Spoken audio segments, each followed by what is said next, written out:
आज शिव महापुराण के पार्वती खंड का आज 52वां अध्याय। इस अध्याय का नाम है कि विवाह के पश्चात जीवनार का वर्णन। जब रति के पति कामदेव को शंकर भगवान ने जीवित कर दिया, तब मैना देवी जी की आज्ञा से शंकर भगवान सहित सभी लोग जनवा से चले गए। सभी लोग वहाँ आराम कर रहे थे। कुछ बाराती लोग अपने आपस में हाथ से विनोद कर रहे थे। तभी कुछ देर बाद हिमालय जी ने जीवनार हेतु शंकर भगवान सहित सभी बारातियों को बुलाने के लिए अपने पुत्रों को जनवा से भेजा। जब विष्णु सहित सभी को ये पता चला कि हिमालय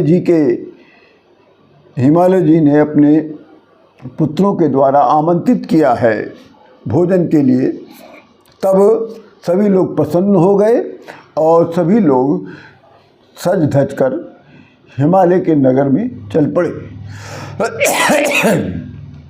हिमालय जी ने भी सभी बारातियों को ब्रह्मा विष्णु सहित सभी लोगों का आदर सहित सत्कार किया है, स्वागत किया है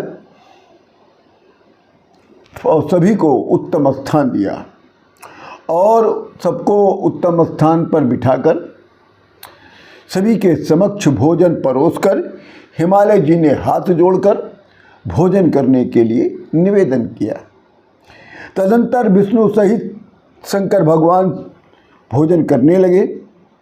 भोजन के उपरांत सभी बारातियों को आराम करने के लिए जनवा से भेजा गया और उत्तम निवास पर भक्ति पूर्वक प्रार्थना करके हिमालय की पत्नी मैना देवी ने शंकर भगवान को अपने घर के भीतर उत्तम निवास स्थान पर ले गई और शिव जी को मनोहर रत्न जड़ित आसन पर आदर सहित बैठाया। तब शिव जी हिमालय के नगर की मनोहर छटा को देखने लगे। इतना सुंदर महल कि चारों तरफ रत्न से जड़ित दिए में बत्तियां जल रही थीं, दीपक जल रहे थे। चारों तरफ हीरे मोती जवाहरात से की मालाएं लटकी हुई थी। स्वागत करते करते और जो शिव जी के लिए शयन करने के लिए, सोने के लिए जो शैया बनाई गई थी वो फूलों की थी। शंकर भगवान उस पर लेटकर आराम करने लग गए। देखते देखते प्रभात काल भी अर्थात सवेरा भी उपस्थित हो गया। चारों तरफ अनेक प्रकार के बाजे बजने लग गए।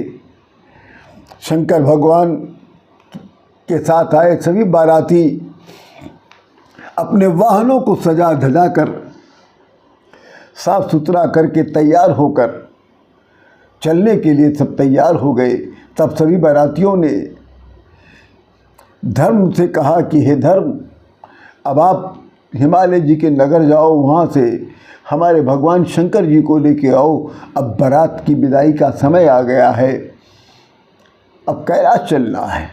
तब धर्म सबकी आज्ञा को मानकर हिमालय के नगर में आया और शंकर भगवान के समक्ष हाथ जोड़कर खड़े हो गए और कहने लगे कि हे शंकर भगवान, अब आप उठिए और जनवा से चलकर अपने भक्तों को कृतार्थ करिए। तब शंकर भगवान ने कहा, धर्म को देखकर शंकर भगवान ने शैया का त्याग किया और उठकर खड़े हो गए। कहा कि तुम चलो धर्मराज, तुम आगे आगे चलो, निसंदेह मैं पीछे पीछे आ रहा हूँ। इसी के साथ शंकर भगवान भी जनवा से चले गए। ये अध्याय यहीं पर पूर्ण होता है। आप सभी लोगों को राम राम।